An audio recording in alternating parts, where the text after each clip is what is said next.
because Liz actually just bought Xanathar's Guide. Yeah, she was saying. It's cool.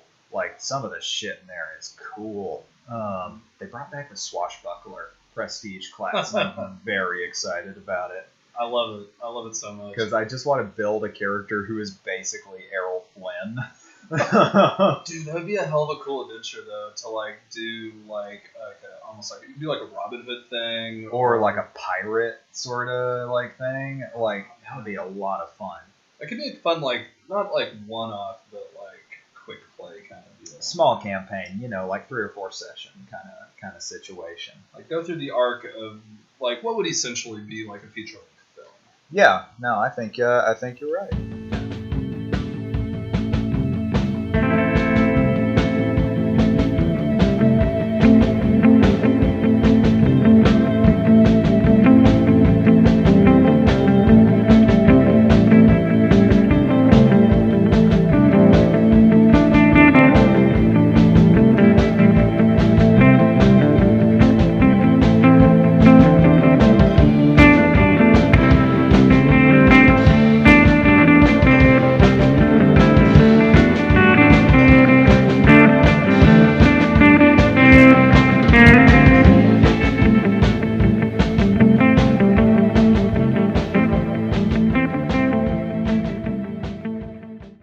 Welcome back, everyone, to the Purpose-Driven Dude. My name is Alex. And I am Brad. And we're coming back to you guys. This is our 6th episode. Woohoo! I want to thank everyone just at this point for such a great launch.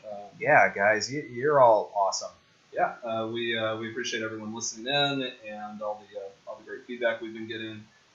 Hopefully the audio quality is a little bit more solid today. We're trying something a little bit different with our arrangements, so hopefully we're both being picked up. Yeah, I think we'll find that this is going to be a lot more conducive to everybody's listening experience. Yeah, because we definitely noticed things were like a little quiet. There's a little bit of a discrepancy between our volume levels, so we're trying to rectify that on our side. Yeah. Probably seen the photo by now of our setup, so you can kind of see our sound dampening and everything. So a little behind the scenes look there. Yeah, parting the kimono, if you will, or in our case, the bathrobe. Yeah, the deep V on top and on bottom. Yeah, no, exactly. Old reference. Shout out to you, to you boys at the Flophouse. All right, yeah, awesome. No, I'm excited to get back into it. It's been a little bit since we've recorded, and yeah, you guys probably noticed that. I mean, I think we referenced the date in a few of our recordings before. We kind of done some pre-recording before we launched, and had put those episodes out. So unfortunately, kind of dated ourselves a little bit. A little bit. So we should be into like our kind of recording schedule now. As you all know by now, I'm sure we're doing every other week launch of episodes. So we're gonna be recording in the interim weeks and getting the editing down and everything. So yeah, we should be a little more timely with our release. And it'll make a couple of our segments a little bit more relevant, I guess. Yeah, well, I mean, sadly enough, some of our previous topics have been pretty relevant still. Yeah, so, I was about to say, unfortunately, some of those have continued to be issues, but. And I mean, we kind of went in not hoping that'd be the case, but kind of just assuming that was going to be the case. No, yeah. And just kind of knowing that history is what it is. Yeah, it's kind of like weird. Like I've just taken to referring to our current time as the alternate timeline that we have found ourselves in. So. Yeah, somewhere the timeline split, and I ended up in this one, and yeah, that's been a miserable Mongolian clusterfuck. So it's been a weird one, man. I mean, but we did have a nice raccoon climbing the building recently. That was fun. Oh yeah, that was the thing that happened. A little bit of both. Brother. Yeah, I'll take it. But on that note, I guess we can dig right in. We can dig right into our first segment here. Which is going. I guess we should say before we get any further, what's this podcast about, Alex? It's not contrary to popular belief. Just two dudes rambling for about an hour. Yeah. So well, I mean, it might be that too. It's a little bit of that. And we're going to hit some tangents every time, and I hope you enjoy them.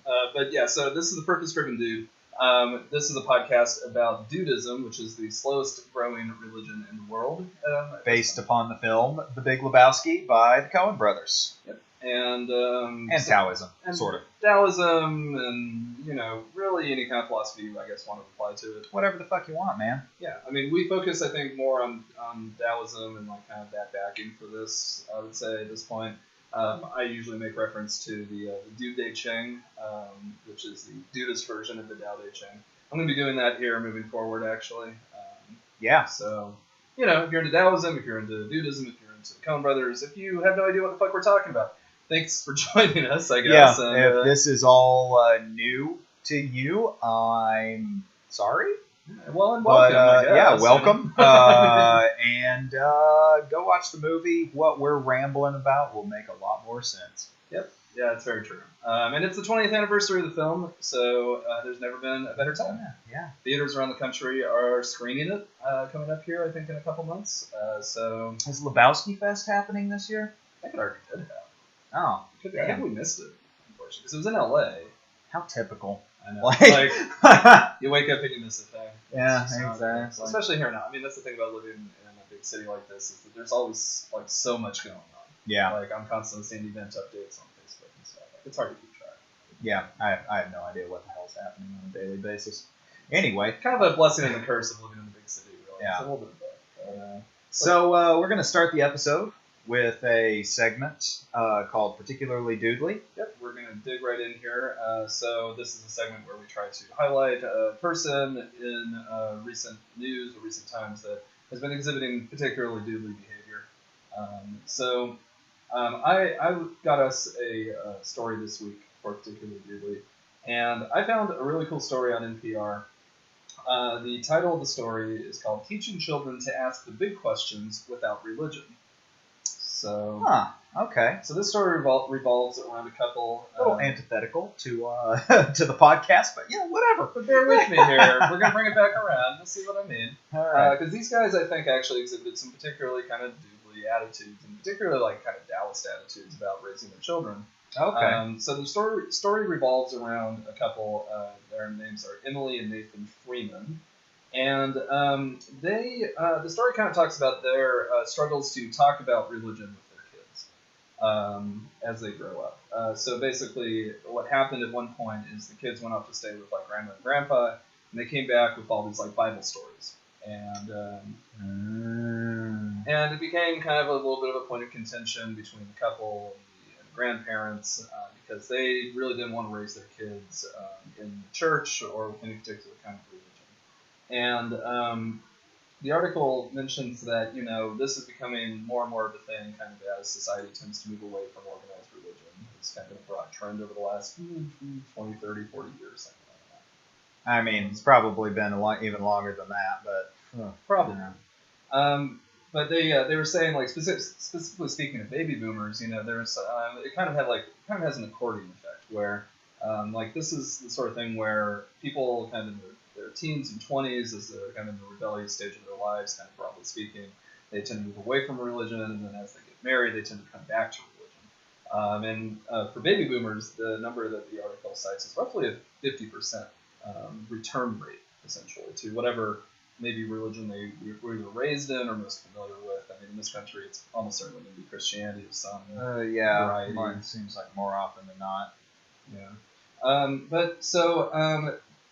They struggled, though, with this question, like, do we introduce our kids to religion at all? Do we talk about it at all? Do we raise them completely outside of religion? And what they basically got to the point of is that they found a certain amount of value in basically accepting uncertainty and accepting that there just aren't set answers to everything they're trying to teach their kids. Some questions the kids have are going to have scientific answers, right? Like, why does the sun rise in the east? Or why, I think they mentioned, why do zebras have stripes, And you can talk about that in a scientific way, in a biological way. Sure. But, some questions aren't going to have maybe an entirely scientific answer. Like if a kid asks, like, what happens when we die? Or, some of these bigger sort of philosophical type questions, which kids are going to ask you eventually. Yeah. And what they found value in this was embracing uncertainty and embracing the fact that people have equally valid points of view on things from religious perspectives or scientific perspectives. And really that all of these are valid, and it's important to keep an open mind for all this as you are presented with different ideas. And I found that particularly to be very Dudist and Taoist, right? Like you've got sort of a flexibility in thinking, sort of fluidity of thinking, which I think is a really valuable thing to instill in kids, and a hard thing to even keep in your mind, kind of like conscious in your mind as an adult. Yeah, I agree. That's very interesting and very forward thinking by the parents there. Good job, Freemans. Yeah, they seem to really be kind of just keeping it chill, I mean, and not getting into a huge confrontation with like the grandparents too. I mean, it could have very easily turned into a shouting match. It could have turned into something really divisive. Yeah, it could have turned very divisive. It's just always unpleasant when situations like this end up with like estrangement. Yeah, because that's the last thing I think anybody wants. It's the last thing anybody wants, but yeah, unfortunately, it seems to happen so often. Yeah. You hear about it all the time, and I mean, I think that's the thing too. Generationally, people kind of move away from maybe what their parents believed or what they were raised in to a large extent, and it can very easily go to that route. I mean, I knew people growing up who moved away from their religion and were basically just completely ostracized by the church they were raised in. I'm not going to name any particular denominations, but I mean, like that was not uncommon from people. Baptists. For me, it was mostly Mormons. Yeah, well, which is sad. I mean, because also you're stepping away from community when it comes to these too often. Especially Mormons, I know like it's a pretty tight-knit community. It's a very tight-knit community. And I mean, that's pretty tragic when you see someone ripped away from the community that way, or completely pushed out of the community. It can be an extremely traumatizing situation for someone to find themselves in. Yeah. So, I mean, I think the Freemans here found a pretty good kind of middle ground and a very sort of relaxed way of approaching it that seemed to kind of work for everyone involved. It sounds like the grandparents were at least kind of cool with that idea. Yeah. So, good on you guys. It's kind of very doodly attitude towards things. So, yeah, agreed. Well, Freemans, the Church of the Latter-day Dudes salutes you, and keep up the good work. Keep on chugging for all us sinners out here. Yeah, indeed. Excuse me while I swallow my beer. And I guess with that we'll get into the main topic of this episode. We're going to be doing another episode of Great Dudes in History, which this particular episode we are going to be words stopped working for me for a second. Pardon me for a moment, folks, while I gather my thoughts and try to form them into a coherent sentence. Getting back to Great Dudes in History, this week we're going to be focusing on a man who I know is a particular favorite literary influence of mine. I'm sure the same could be said for you as well. I don't want to put words in your mouth, but I think this guy has had a great deal of influence on both of our lives. That would be an understatement for me, for sure. So. And of course, we were talking about the man, the myth, the legend, John Ronald Reuel Tolkien. It's better known, I suppose, as just J.R.R. Tolkien. Author of such works as The Hobbit and Lord of the Rings. You might have heard of him. Yeah, I mean, only one of the biggest literary figures in the Only one of the biggest literary phenomenons in history. So we figured this would be a good place to focus our efforts this week. J.R.R. Tolkien, and we'll do a little bit of a breakdown of his life, I guess, his history. Absolutely. And try to dig into his philosophy. Yeah, and dig into the kind of the Judaism of it all. So. Yeah, absolutely. Let's see. I've got a fairly extensive biography over here, so I guess I can kind of get us off to the races. Sure. Yes. J.R.R. Tolkien was born on January 3rd, 1892 in, wait for me to try to speak Afrikaans here, Bloemfontein, Orange Free State, what is now South Africa. And he was born to Arthur and Mabel Tolkien.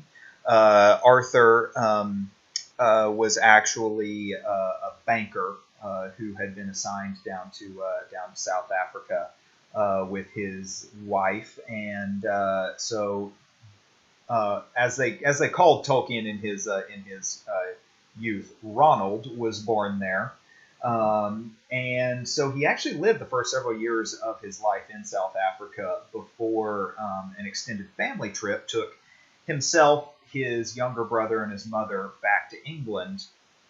Unfortunately, Arthur actually died of rheumatic fever before he could rejoin the family in England, and so they were permanently relocated, initially living with family, and later living with a friend of the family's who was a Catholic priest and a very close friend of Mabel's.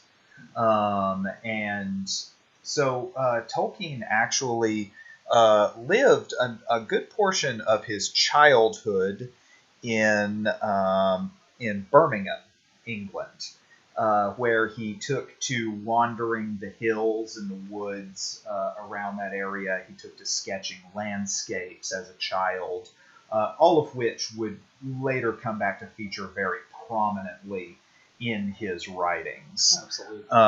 Probably one of the most influential things of his upbringing.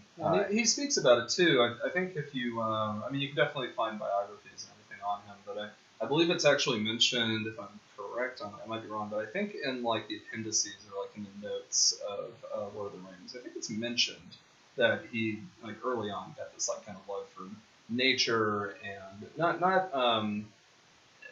kind of wild, like nature in its kind of raw form. Not so much, exactly.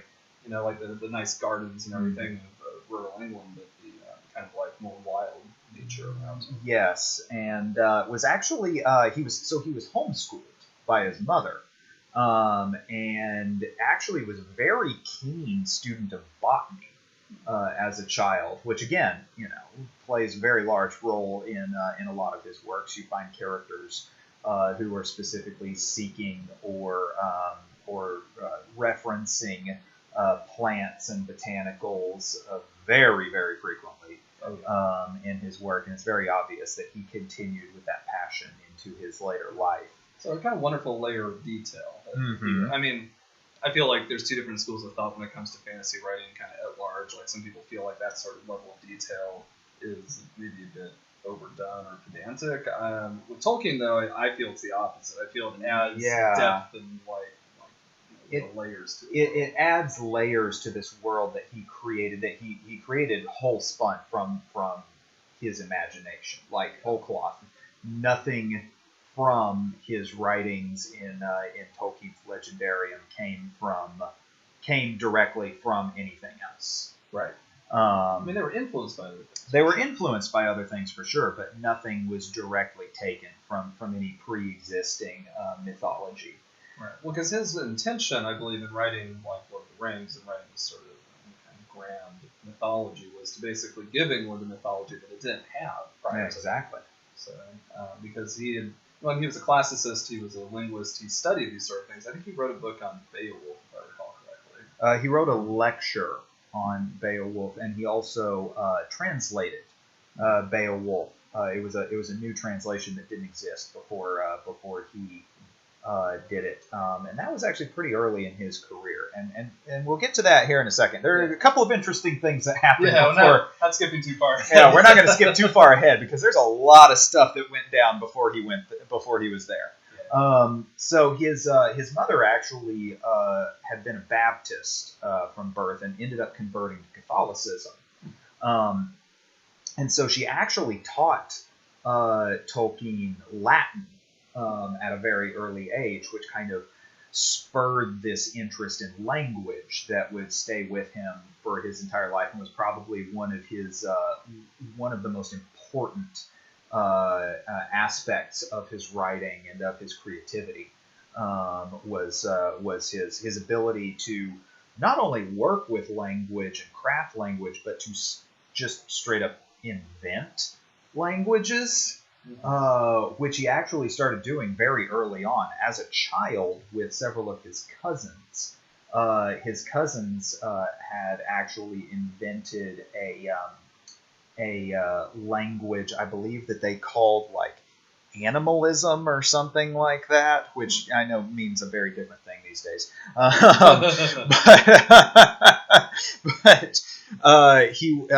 So he and his cousins then later invented another language as children that they used as like a private means of communication.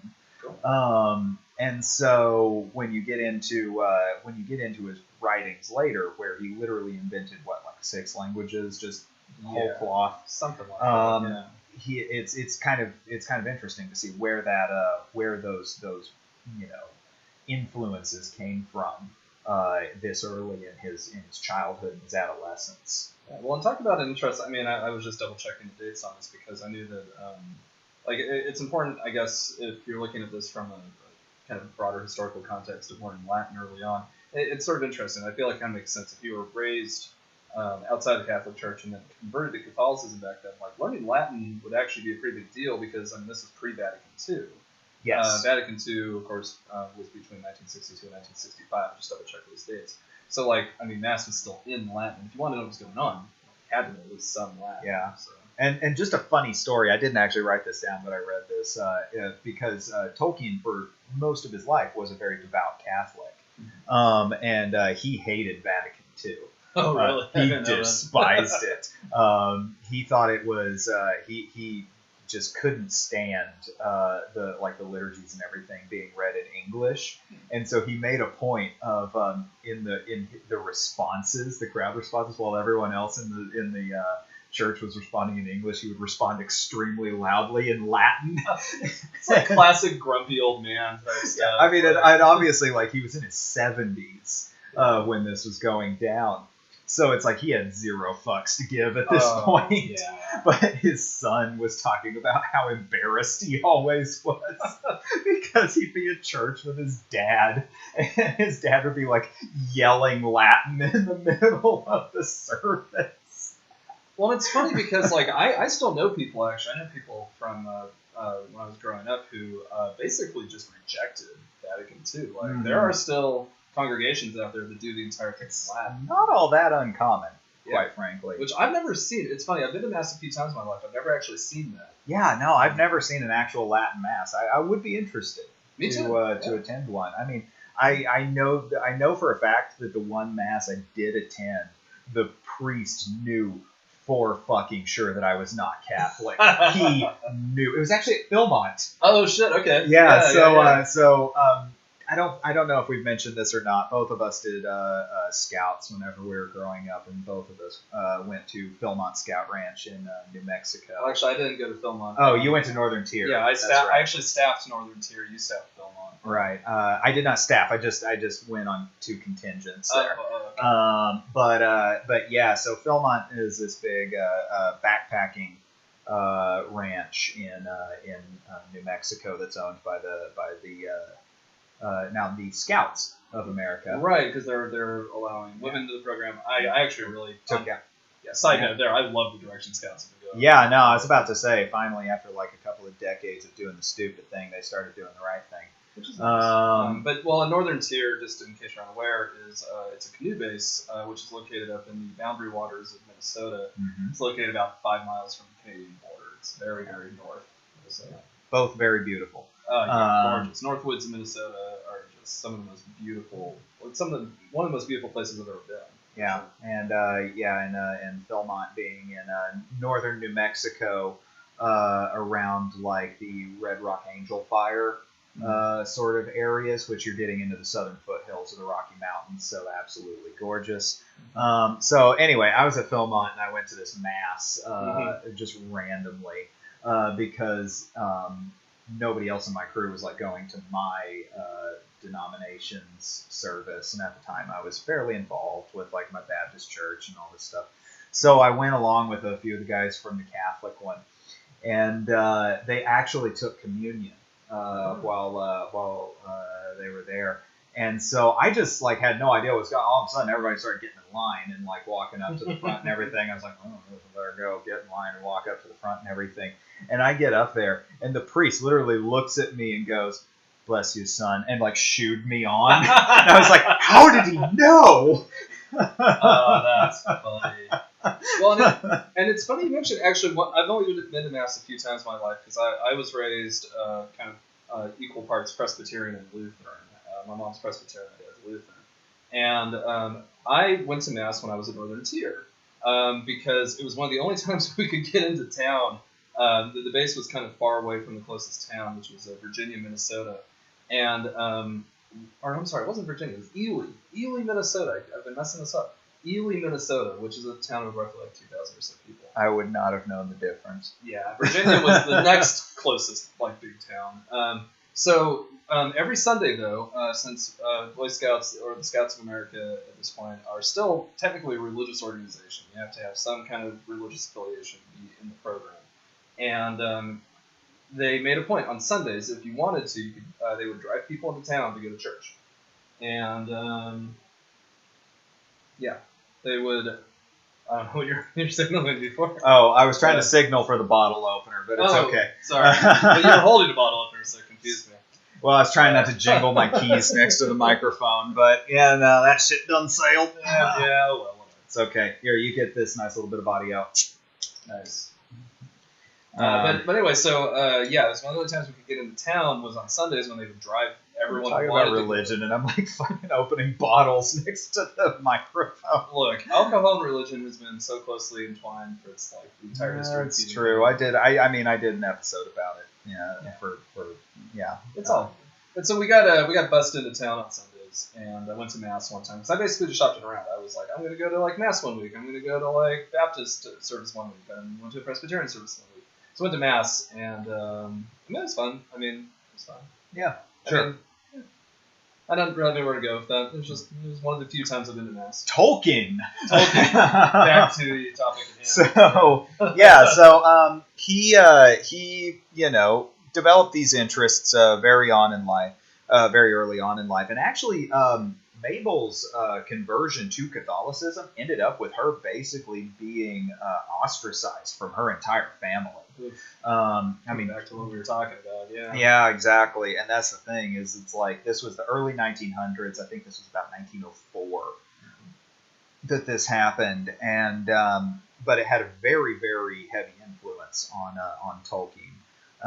And unfortunately, Mabel actually passed away not long after that due to complications with diabetes, which had no real treatment at the time. This was before insulin, synthesis and things like that. So Tolkien and his brother were actually left in the care of Mabel's friend, who was actually a priest, Father Xavier Morgan. Which you got to admit, Father Xavier Morgan, that's a pretty badass name. Yeah, that's pretty rocking right there. And so Tolkien continued to study Catholicism and actually went to King Edward's School, which is in Birmingham, and it was there that he actually joined the Officers Training Corps as a cadet. Which would come back in his life here in about a decade. So you're actually, he actually, it was during this time that he actually developed his interest in constructed languages with his cousins initially, and he actually taught himself Esperanto. Wow. And wrote journals in Esperanto at the time. For anybody who's unaware, Esperanto being a language that was invented late 1800s, early 1900s, I think. About right. By a man who was literally on a quest to create a universal language that could be learned and spoken by all people worldwide as a means of communication. Which, nice idea, kind of difficult to implement. And William Shatner did a movie in Esperanto. That's right. Oh shit, I forgot about that. Yeah, no, that blows my mind every time I think about it. Because I think that was a question at a pub quiz one time. Was they were talking about it, and I knew the answer because William Shatner did a movie in Esperanto. But yeah, so then Tolkien actually went to Exeter College in Oxford, where he studied English language and literature. He actually graduated first class honors in 1915. Humanities major. Yeah, exactly. Power. So while this was all actually going down, Tolkien actually had met and begun courting his wife, the woman who would become his wife. He married Edith Brott on March 22nd, 1916. Their courtship took nearly a decade. Very modern of them. Yeah, well, the thing is, they met while they were staying in a boarding house. She was 3 years his senior, I believe, and 2 or 3. And they took to frequenting tea shops together where they would sit and talk. But one of their favorite pastimes is they would find tea shops with balconies, and they would throw the sugar cubes into people's hats as they were passing on the street. And the more I learn about Tolkien, just the more I love the guy. Yeah, no, exactly. And apparently they were kind of notorious because as soon as their sugar bowl ran out of sugar cubes, they would get up and move to another table and start doing it all over again. Oh, it's just wonderful. Which I'm like, man, that's so whimsical and kind of a dick move, but also really adorable. It's like the lowest tier version of like Bart Simpson squeezing like mustard off the overpass, basically. Oh yeah, like just the most like. It's like the most innocuous version of it. Oh, that's great. I hadn't actually thought about it like that, but so Edith was actually a Protestant, and after getting wind of this, Father Morgan actually forbade Tolkien from having anything to do with her until he was 21 and officially out of his guardianship, because he actually believed that his courtship, aside from the fact that she was Protestant, he objected to that and wanted him to marry a Catholic, was convinced that their courtship was affecting Tolkien's grades while he was studying. Pretty common story. Yeah, I was about to say, typical dad move right there. Seriously. I've seen that one. Yeah, I was about to say, boy, cliche alert right there. So anyway, Tolkien actually honored Morgan's request and cut off his contact with Edith.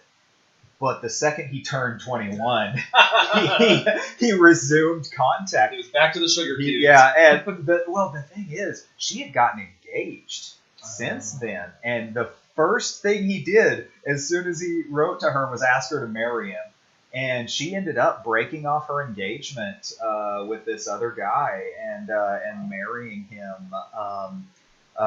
Which of course was a bit scandalous in early 20th century England. That'd be scandalous today. I mean, that would be scandalous today, but yeah, I mean, especially so in British society at the time. It's probably unheard of. Yeah, and so they actually ended up getting engaged, and so they got married in 1916. Intertwined with that, in August of 1914 was when England entered. What the hell was that? My neighbors like to slam doors. Oh, Jesus Christ. That was like a fucking firecracker. Oh, man. All right. So, what was I talking about? World War I. World War I. The Great War. The Great War. The war to end all wars. Yeah, the war to end all wars. Kidding.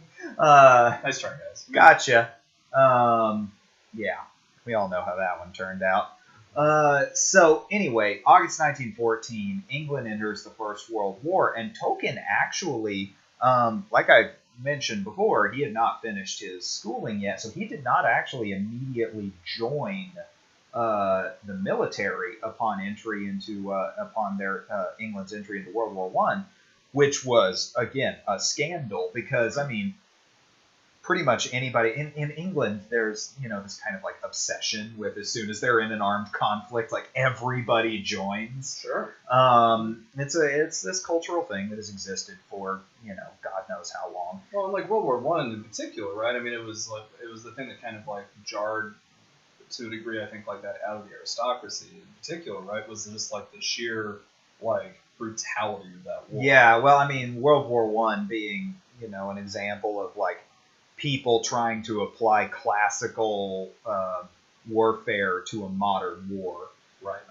It's just, I mean, it's a devastating effect. Yeah, which resulted in, some of the most horrific casualties, in history. Mm-hmm. So, obviously, Tolkien wasn't keen to, Sure.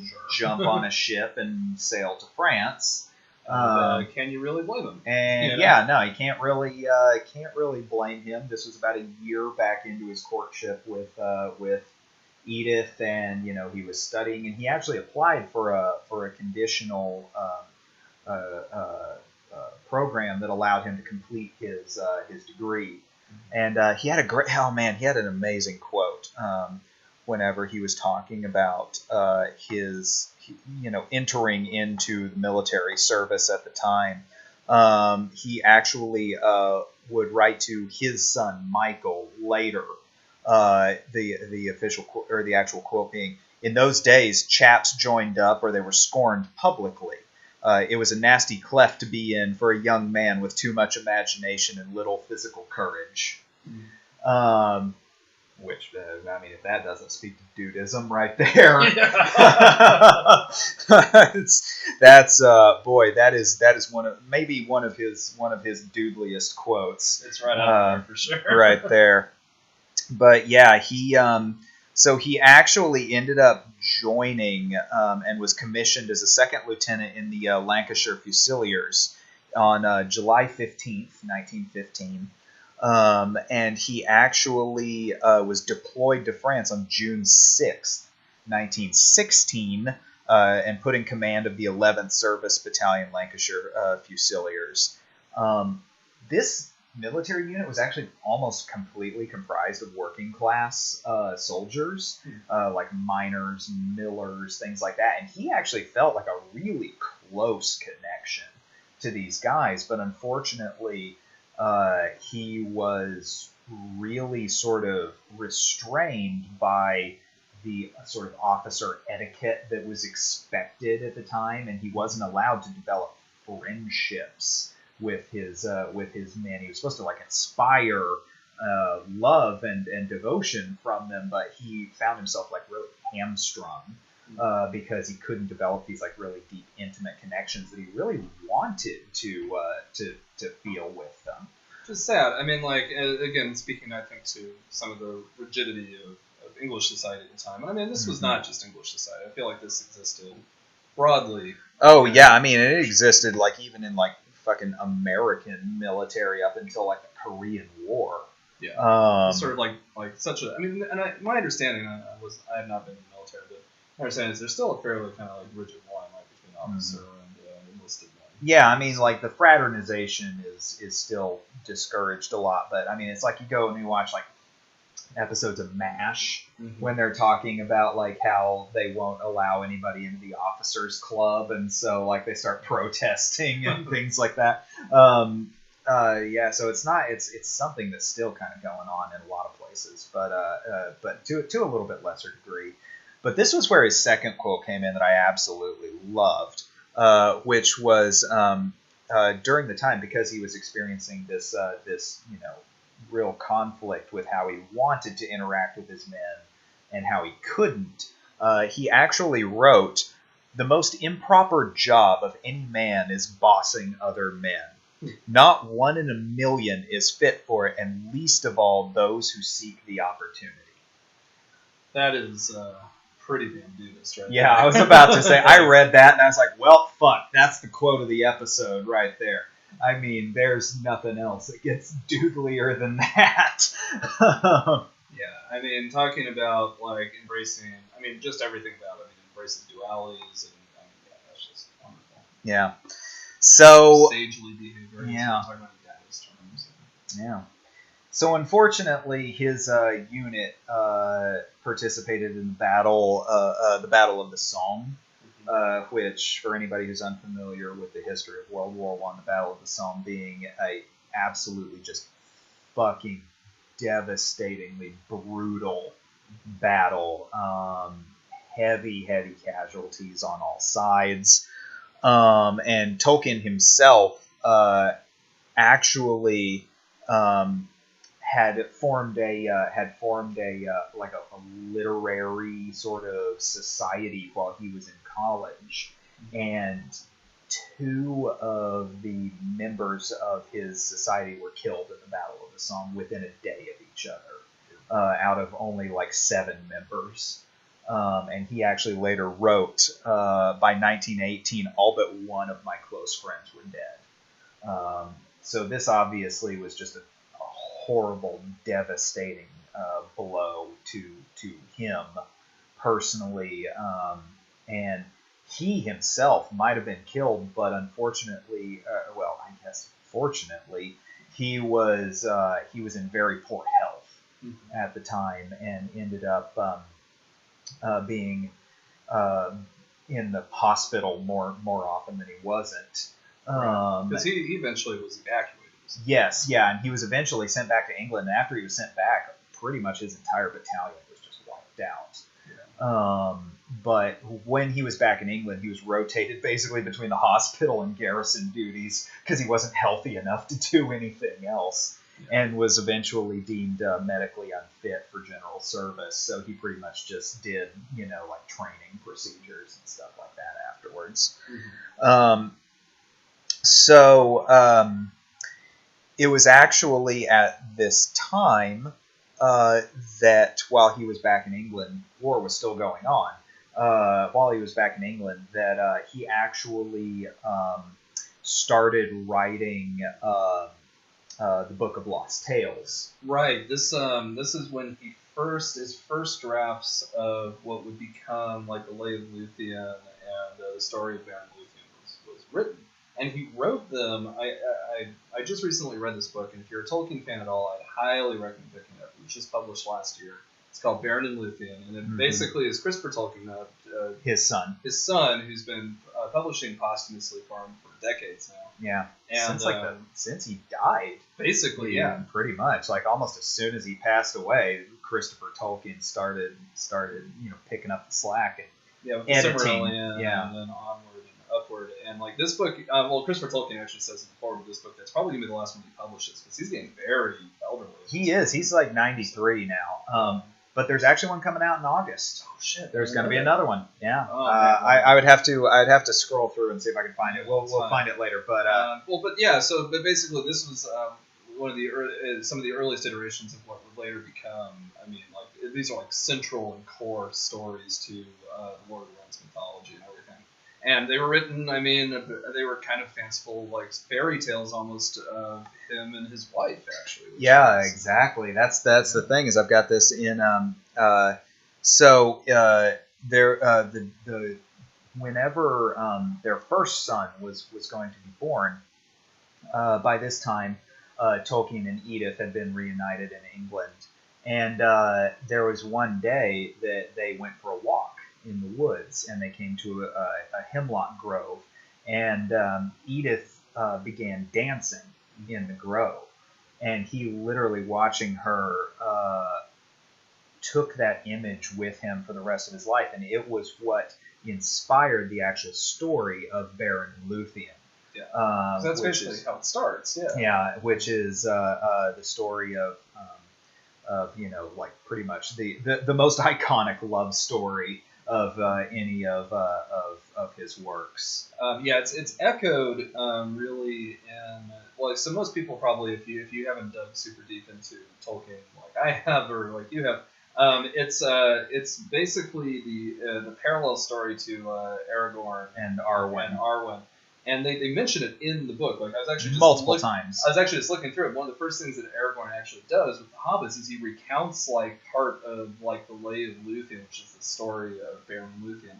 And they're kind of like proto-heroes in the mythology, right? Like Baron comes wandering in from like this sort of like primal wilderness, and Baron is like a man, like a human, and kind of spies Luthien dancing in this glade and falls instantly in love with her, but is forbade from seeing her by the king. And she is an immortal being of the elven folk.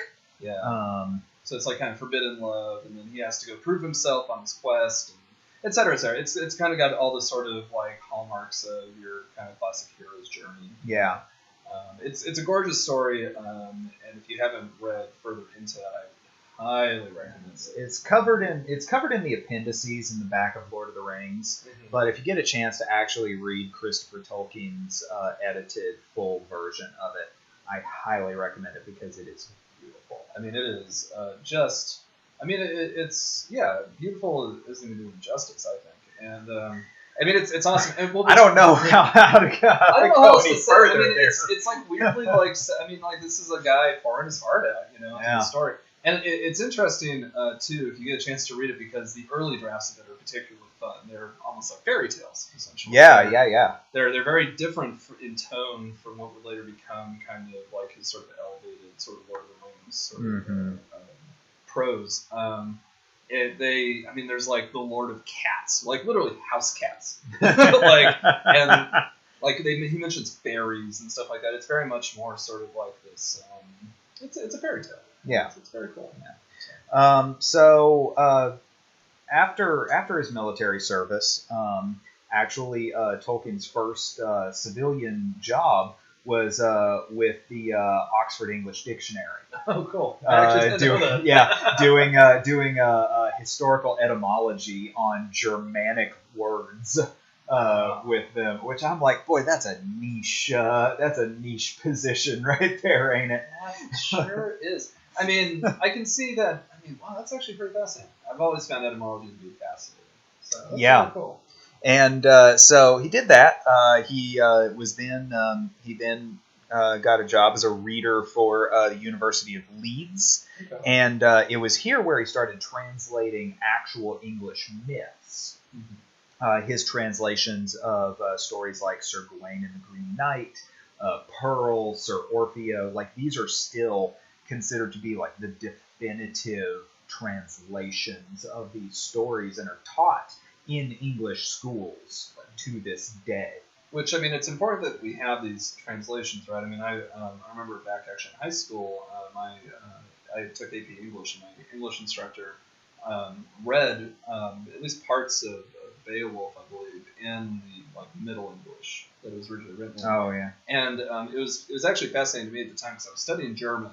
And even Middle English? Is it that recent? It might be old. It might be Old English. Well, because it's closer to German. Yeah. Like, it's in structure and in verbiage and everything. It's actually far closer to German.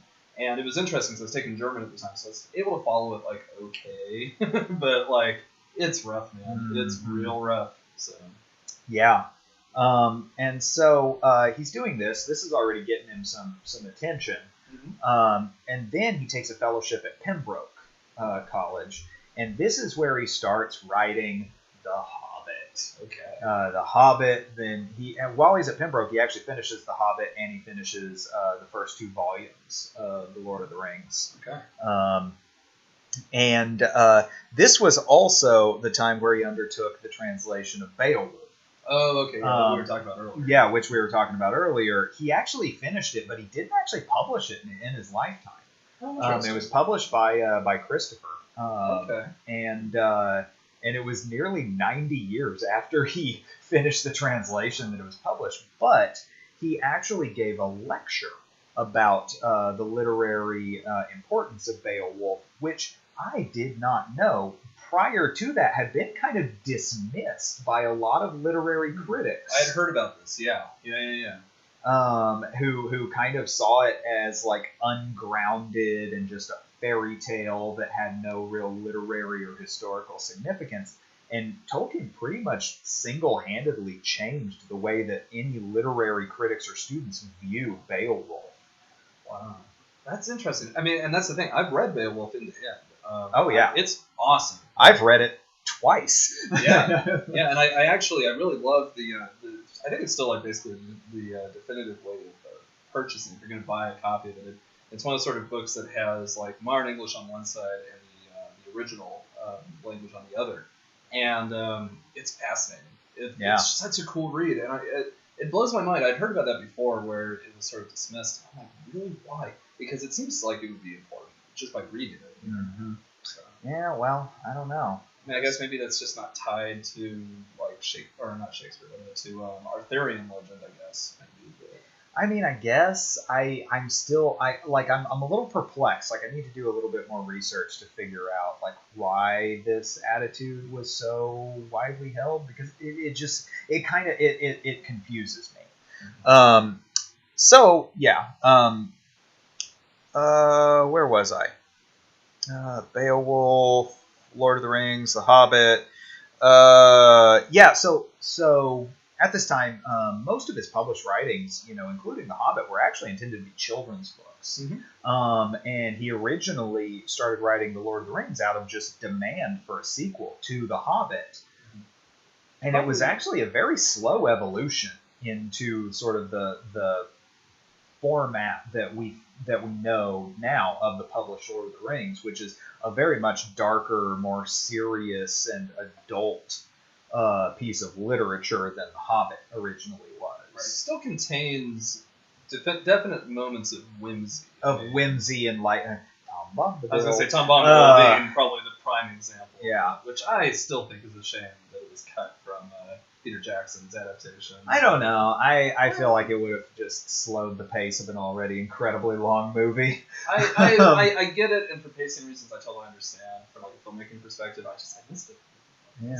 I mean, it's a fun scene. It's never been one of my particular favorites, just because for me it seems to have like not a whole lot of impact on the rest of the story. Right. I guess. I mean, it's kind of a glimpse. I feel like you're right. Narratively speaking, maybe not the most important thing, but I think it does offer a glimpse into this sort of like primordial world that exists kind of like right under the surface of everything going on in the books, where like there's powers at play that are even more ancient than the ancient powers in play in the story. Yeah, and it's kind of interesting too. It is kind of. I will say that like I find it fascinating when they have the whole discussion in the Fellowship of the Ring with Tom Bombadil about why he doesn't just take the ring and hide it because he could. He totally could, yeah. But talk about like, I mean. Tolkien is already, I think, fairly guilty of a lot of Deus Ex Machina with the Eagles. I was about to say, with the fact that the Eagles saved the day literally every single time. So, like, Tom just sort of fucking, like, taking care of business would have been a bit lazy. Been a real short book. Yeah. Kind of about 50 pages or so. So, yeah. So, he would later go on to... Merton College, which again is in Oxford, which would be one of his longest-standing, most famous posts that he had there, and it was actually there that he completed the Lord of the Rings in 1948. Okay. And he would go on to retire in 1959. In retirement, because really the Lord of the Rings didn't take off until the 1960s. Right. And it became extremely popular with counterculture at the time. And easy to see why. A massive, I mean, literally one of the most famous pieces of graffiti around the time is literally someone spray painting Frodo lives in the subways in London. Warms the cockles. Yeah, no, it makes me happy every time I think about it.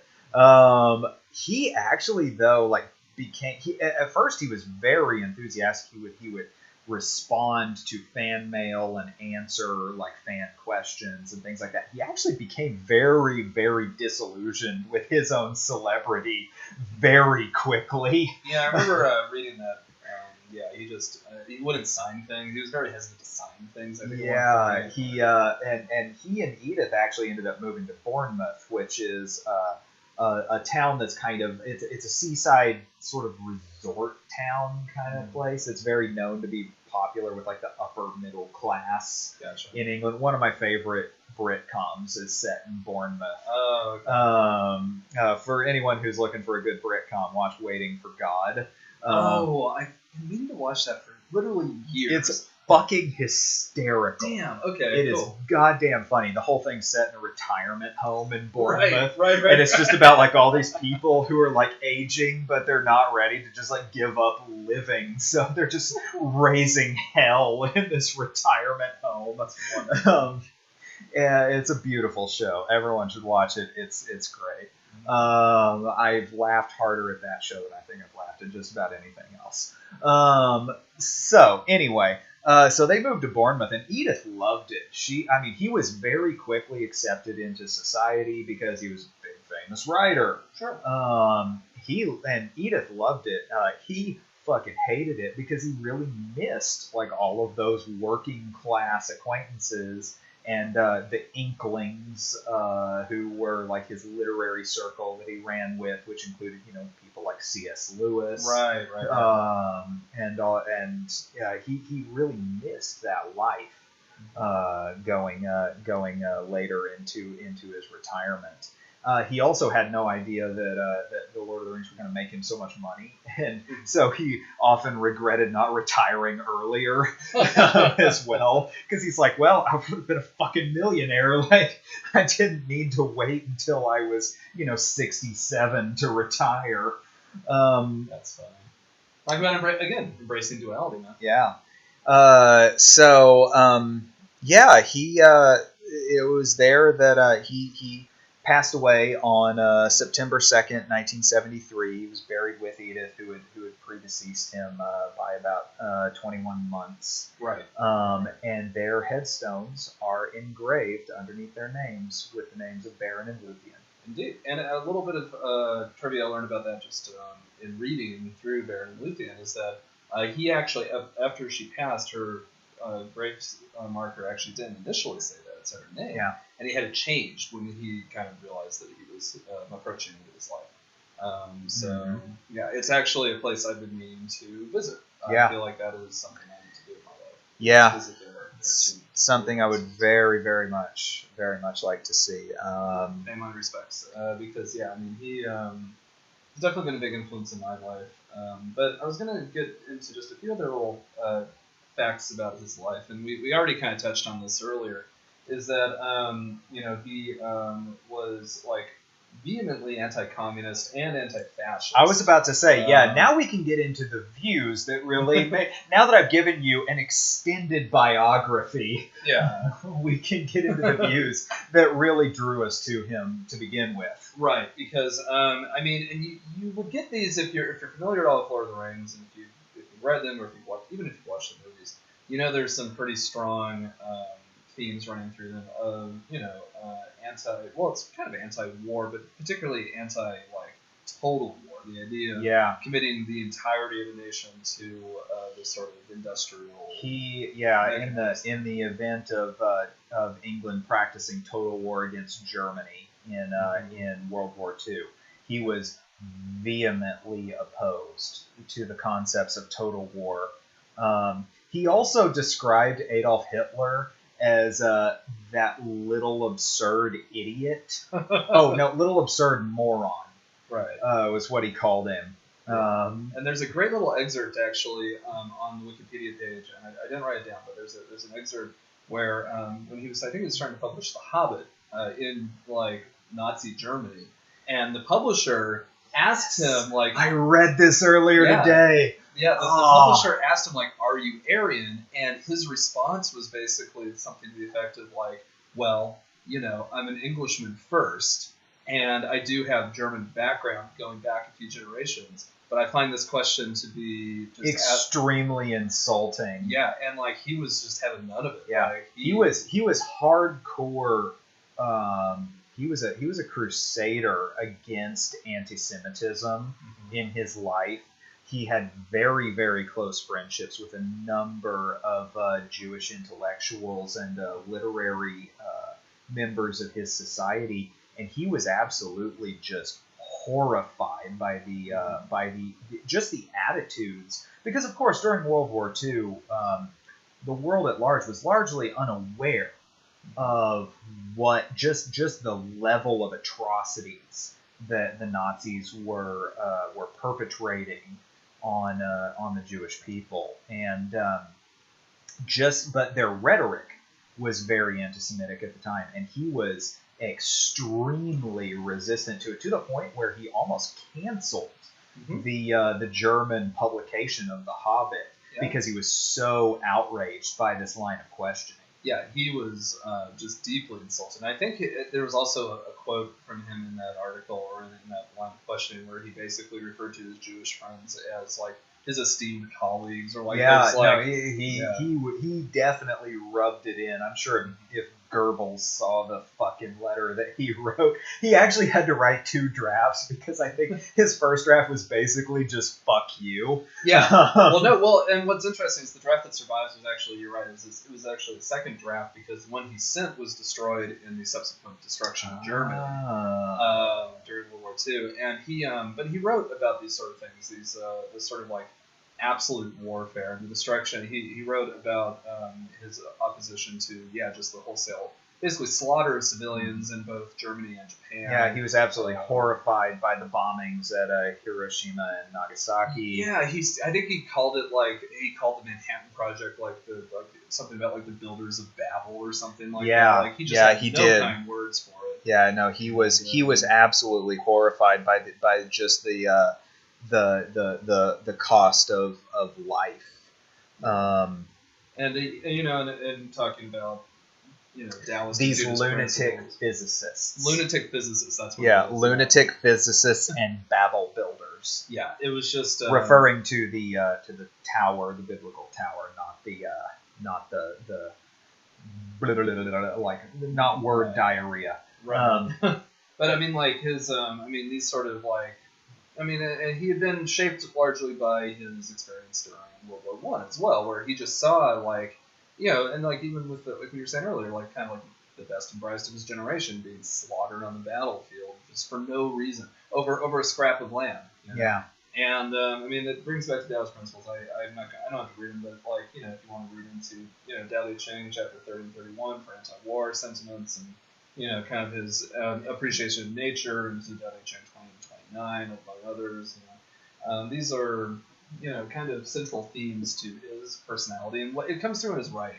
Like you can very easily, I think, read Lord of the Rings on the whole as an indictment of industrialization and total war and of all these different things that he saw firsthand happen during his life. He was he literally bore witness to some of the most horrifying things that this world has ever seen, and it heavily influenced his writing and his views.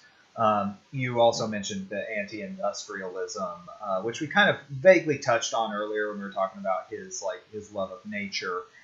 This was actually before, of course, the conservationist movement really took hold. So there was no real definition to what he himself thought and viewed at the time. But he was very anti-industrialist, and he lamented many, many times about the destruction of England's natural beauty in favor of industrial projects and outward expansion. And it's very obvious in The Lord of the Rings. Right.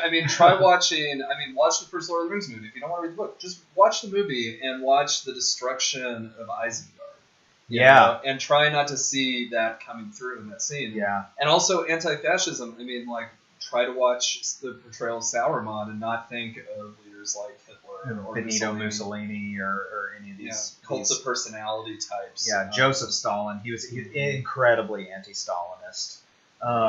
But he also, you watch anything with the Ents in Lord of the Rings, which for anybody who's unfamiliar with Lord of the Rings, the Ents being the ancient tree people in the stories, who basically start to reclaim the world after this like heavy industrialization starts happening, in one of my favorite sequences in the books. I love it. And it's one of my favorite scenes actually in the entire series of movies, but also in the books, where it's at the end of the Two Towers, where they're looking out across like the battlefield, and Legolas and Gimli are having a conversation, and Gimli's like they're watching like the orcs being driven, retreating. the extended edition. Yeah, and like Gimli looks at it, he's like, I don't remember that forest being there, and Legolas is like, oh, it wasn't. And you're just like, oh, that's so cool. The trees just start shaking, and you start hearing these screams and everything. It's just such a great scene. I mean, I always just love the actual attack on Isengard, where the Ents march to war against Isengard, and they're like breaking the dam to like flood away and they talk in the books ad nauseum about like how like disgusting the water is, and the flotsam and the oil and everything that's floating on it after they do this, and they're just kind of like sitting around waiting for all of this, horrendous desiccation to just wash away. Right. Which, I mean, actually kind of comes back around to the naturalism that Tolkien presents throughout his works.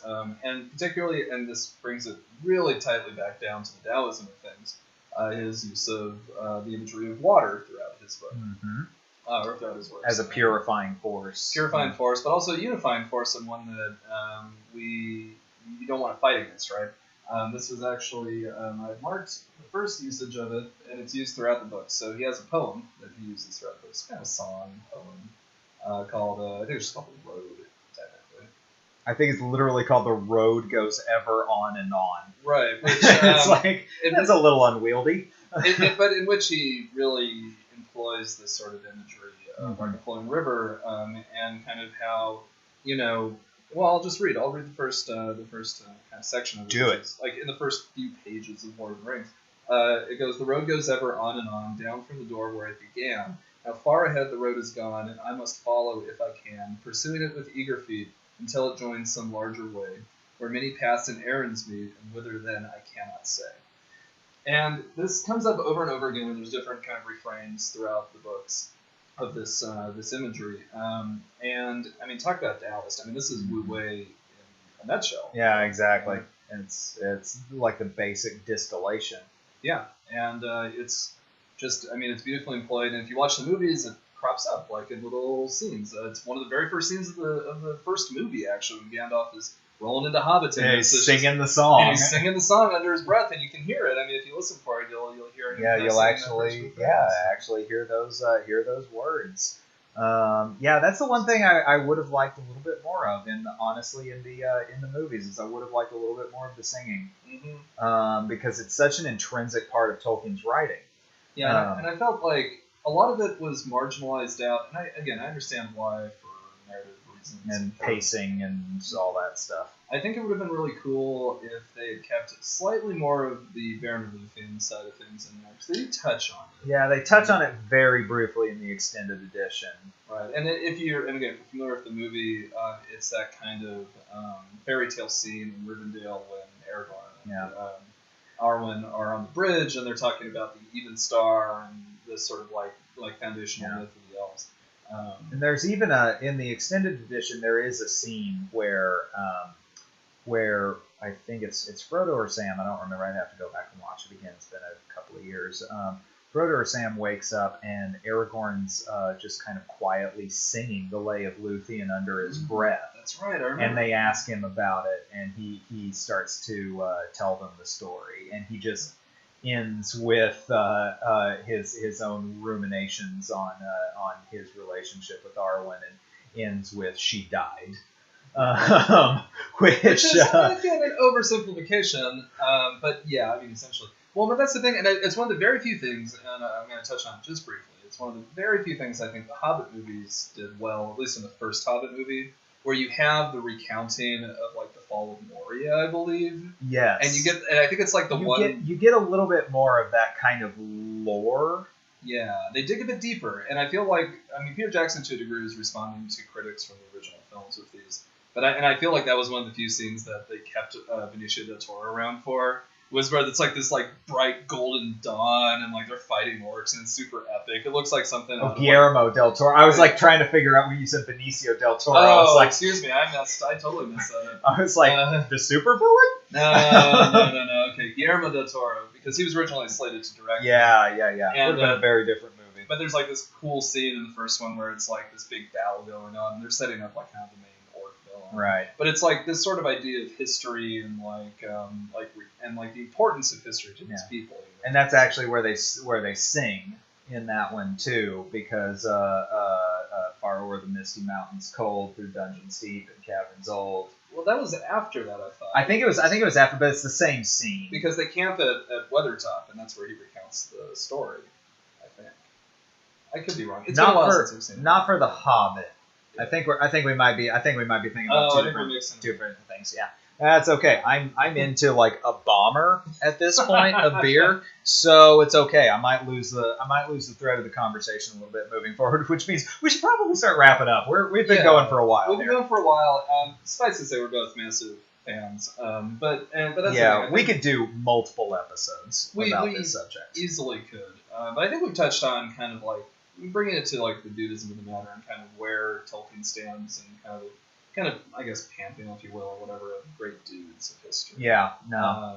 I mean, his opposition to all-out war, his opposition to these sort of like very rigid, sort of negative mindsets like fascism, communism, like just his overall belief structure, his vehemently anti-racist views. Like, I mean, he's pretty good. Yeah, I was about to say. I hate to put it like in the sense of like anti-technology or whatever, but because it's like we can't deny some of the good things that technology has given us, but his resistance against over reliance on industrialization and technology. He was very famous for being anti-automobile. He actually rode a bicycle for most of his life because the very first car he actually published. So it was published posthumously. He had a children's book called Mr. Bliss, which revolves around his primary character, Mr. Bliss, getting his first automobile and all of the misfortunes that befall him immediately upon the first day of owning an automobile. I mean, trust me, as someone who lives in Los Angeles, this speaks to me directly. Yeah. I fucking hate driving here. Like, it's the worst. Yeah, no, he's in collisions and he gets attacked by bears and like all this stuff. It's actually, if you get a chance to I really have to say, like, I'm a big like audiobook person. But I gotta say, if you get a chance to find a physical copy of Mr. Bliss, because Tolkien himself actually illustrated the book, and it's these absolutely stunningly beautiful illustrations that he did. But it's just a fucking charming book, and I mean the whole thing is like that anti-industrialist sort of attitude and all this thing. But yeah, check it out, Mr. Bliss. It's a wonderful. I mean, pretty much anything that Tolkien wrote. Yeah, it's good stuff. I mean, you can't really go wrong. And I have the audiobook for Letters from Father Christmas. Nice. And I listen to it every year, and it just like makes me happy every single time. Yeah, and I mean, I think that's the thing too. I mean, kind of in the same vein as like Julia Child or anybody else. I guess Julia Child really in particular, where he also had this sort of emphasis on, again, like the simple things in life, right? Yeah. Hearth and home, personal connection. Taking joy in just your life and the things that are important to you and the people who are important to you. And keeping those things in their proper perspectives, I'd say. Yeah. So, no, exactly. So yeah, I think pretty safe to say that J.R.R. Tolkien is one of our great dudes of history. Indeed he is, and I raise a note soda to the man. Indeed. Me too. Well, going from that, I mean, I kind of feel bad for having to do this because we're going to have to get to the dude of the matter here. All right. And let me tell you, folks, the news sucks. The news sucks right now. I tried. I sifted through a number of places, and unfortunately I couldn't find anything that really required my attention as much as this is. I don't know what you're gonna say, so I'm very excited and also terrified. No, it's not gonna be good. In case anybody has missed out on this story, the U.S. government is literally torturing children right now. And since April of this year, over 2,000 children have been separated from their parents who have been trying to illegally enter this country.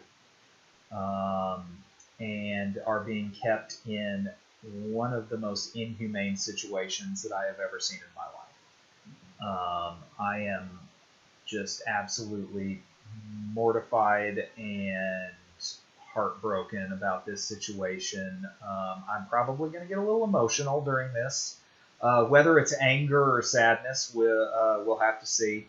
But so this situation started to arise with Attorney General Jeff Sessions, Jeff the motherfucker Sessions, announcing in April that this was going to start happening because his announcement of a, quote, zero tolerance policy for anybody trying to enter the country illegally results in the immediate incarceration of anyone who is detained by immigration control and enforcement. And this goes back to what they are claiming is a translation of a 1997 court case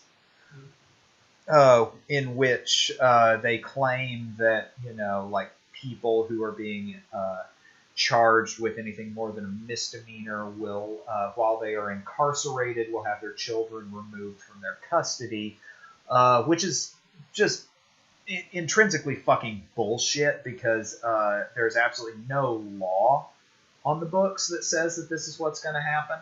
It's legal gymnastics. It's legal gymnastics at the very best. It actually has nothing to do with the court case that they keep referencing, and they keep referencing it, both Jeff Sessions, Donald Trump, and actually now Sarah Huckabee Sanders have said that they are enforcing the law. What they're referencing is not a law; it is a court precedent that was set that actually has nothing to do with what they're trying to enforce now. And so. This situation is just fucking god-awful. Like, I literally cannot find the words to describe just how, like, soul-crushingly evil this is. Recently, there was an interview with someone who was one of the social workers at one of these detainment centers who quit because of the horrendous conditions that he was witnessing on a day-to-day basis. And I think the thing that just, like, really broke my heart more than anything else was when he was talking about the fact that the Brazilian children had no idea what was going on because nobody at this center spoke Portuguese. Not a single fucking person. So these small children don't know why they've been separated from their parents, don't know why they're being held literally in chain link cages. I believe it was Stephen Colbert, God bless the man, said that only in this country are we having debates over what defines a cage.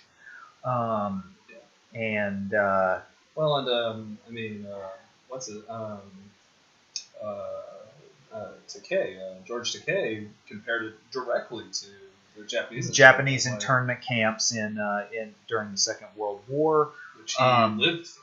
Which he was actually interred in. So I mean, it's a pretty good point of reference if anybody is curious. this is just the most antithetical thing I can possibly think of. It's un-American. It's un-American. It's un-Christian. It's un-Dudist. Like, it is. It's something that I want. I realize there may not be many of you out there right now, but our listeners, we have to do something. We can't be complacent when this kind of fucking fascism starts. And I mean, if all you can do is write to a senator or a congressman or I don't know who you need to contact. I don't know right now. I'm sorry. I don't have like a plan for anybody, but this is quite frankly one of the most horrifying things I've ever seen in my life, and it cannot stand. We cannot allow this to happen. So I am actually officially putting out a PSA. Dudists everywhere, whether it includes you writing letters, whether it includes you protesting, whether it includes you joining and helping to donate to the ACLU, whether it includes, you, if God forbid, you find yourself in a position where you have to come in contact with these people, if you have to goddamn like confront people verbally, not violently, but we have to change this because this is quite frankly inhuman. And everybody, not just people who are listening to this podcast, not just people who are involved in dudism or whatever, everybody should be offended by what is happening right now. Right. And this should also speak to, we have again, small listenership. It's mostly here in the States. We do have at least one international listener. Thank you for listening if you're outside the States. Appreciate you. And look, what I did today, and actually before you even mentioned this, I didn't know that we were going to talk about this, but what I did today on my lunch break actually. Sorry, I didn't mean to spring that one on you. No, hey, look, it's been on everyone's mind. Yeah. It's been getting blown wide open in the news cycle today in particular. And I actually, one of the things I did today is I went on to Twitter, which I don't like doing usually, but I went on to Twitter and I looked at my congressional rep, I looked at my senators to see what they've been saying about it. And look, we live in California, and my congressional rep has already he's got about half a dozen tweets, in opposition to all this and talking about legislation. Same with our, senators here in California. So they're already on the right page. But look, even if you're not in the States, talk to your government. Wherever you are, bring this up. This should be something that just gets just complete condemnation. And I know there's legislation working its way through Congress right now to end this practice. It can't come fast enough. Yeah, I was about to say, nothing moving at the speed of government is going to come fast enough. We need something faster. Yeah, and everybody's lining up on this. I don't know what it is. Unfortunately, I'm not educated enough or clever enough to come up with a plan right now. But please, everybody who hears this, we have to do something. And yeah, it's not even the dudest thing to do. It's the fucking human thing to do. Right. Because we are talking about literally traumatizing children. And if that doesn't scare you, I don't know what will. Yeah, I think, it's definitely something that, just needs to be constantly pressured until it changes. Yeah. And that's the damn truth of the matter.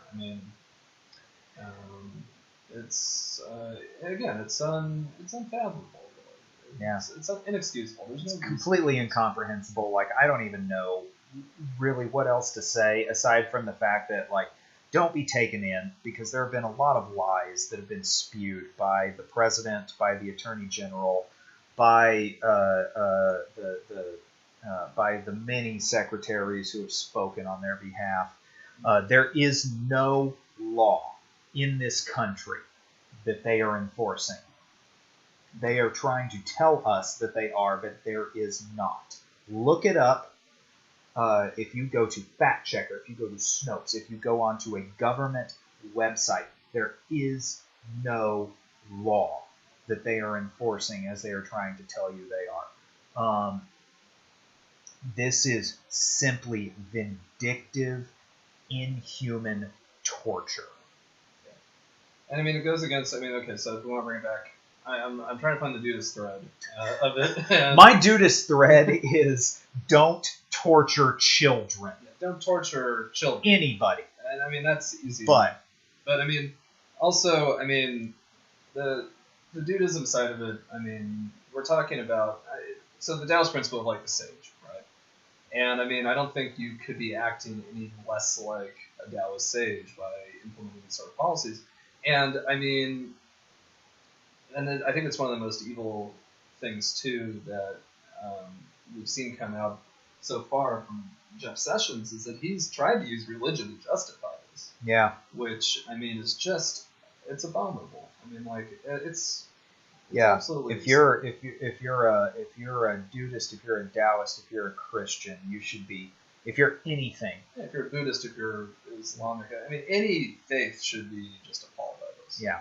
Like, or if you're a goddamn human being. If you're an atheist, if you're an agnostic, I mean, like, look. I don't think we have to worry about the atheists. They're pretty much the most humanist people on the planet at this point. Right, but I mean, like, there's no reason to back this policy. Yeah. I mean, if you do, then I'm not sure you're going to listen to this podcast. Yeah. If you back this policy and you listen to this podcast, you're hereby cordially invited to stop listening. But yeah, no, I don't want to like end necessarily on a dark note, but it's been a dark time. It continues to be, and it continues to be, and we have to do something about it. So yeah, I mean, look, that's the thing. We're trying to bring a little bit of, we're trying to look at the light, but I mean, you gotta look at the dark to look at the light.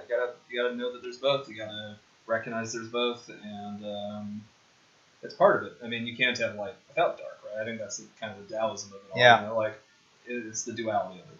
Like, exactly. You will not know how dark the night is until you see how bright the daylight can be. Huh. Right. So I mean, you gotta strive for the better. Yeah, I agree. If there's one thing we'd like to see, as a result of our efforts here, I think, is to, see people be better. See a little bit better at things. So yeah, there you go. Well, thank you so much, everybody, for listening to us once again. Yep, much appreciated. And as opposed to our previous episodes, I think we'll go ahead and we'll do our housekeeping here in episode, which is going to save me a lot of time on editing. It's not that I don't like doing it, but it is. It takes some time. Sure.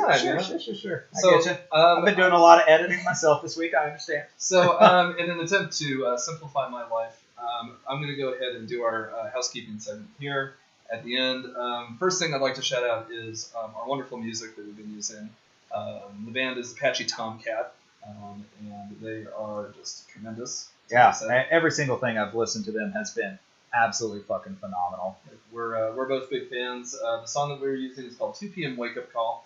It's off of their album Classics by Request. Highly recommended.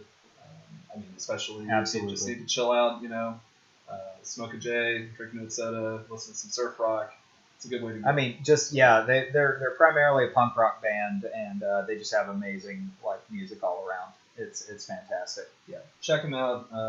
They're around the web for free. It's easy to come by. Yeah. So then also, if you'd like to get in touch with us, if you'd like to talk to us about anything we talked about here, or ask us questions, or anything like that, you can reach us on, we have an email address at Gmail. It's pddcast@gmail.com. We also have a Twitter page, which doesn't have a ton on it right now, but we're getting there. Sorry. Look, neither of us are big Twitter users. If people start following us on Twitter and want to talk to us, I think we. Yeah, sure. I'd be thrilled to talk to people. I can't promise that it's gonna be a quick turnaround for me to start posting a bunch of shit there. But we will try. I mean, especially if you guys want to talk to us there, we're more than happy to. Our Twitter handle is @pddcast, and also we're on Facebook. which I think is probably where we're the most active on social media at the moment. At the moment, yeah. Getting some photos up there. We've got some walkthroughs on making White Russians, some just photos of production. So that's facebook.com/pdcast. So yeah, feel free to reach out to us on social media, anything like that. Happy to interact with anybody out there. Yep. And also just guess a quick note, like I've been doing before, we are part of Unit 24 Productions, podcasting network with our buddies. Yeah, so. Absolutely. Check out Your Fave is Problematic, hosted by Kristen and Liz, and soon to come, Zone of the Unknown, hosted by myself and Jose. If you want to hear anything weird, paranormal, and hear me get drunk and talk about Bigfoot. Yeah, I mean, look, I'm actually really excited about this. I love a good cryptid story. I love a good little, tale of the unknown. So I'm down for this one. Yeah. So yeah, check us out. We're all over social media with these shows, and on iTunes and everywhere else. So check it out. And thank you so much, everybody, for joining us again. Yeah. And with that note, fuck it, dude. Fuck it, dude. Let's go bowling.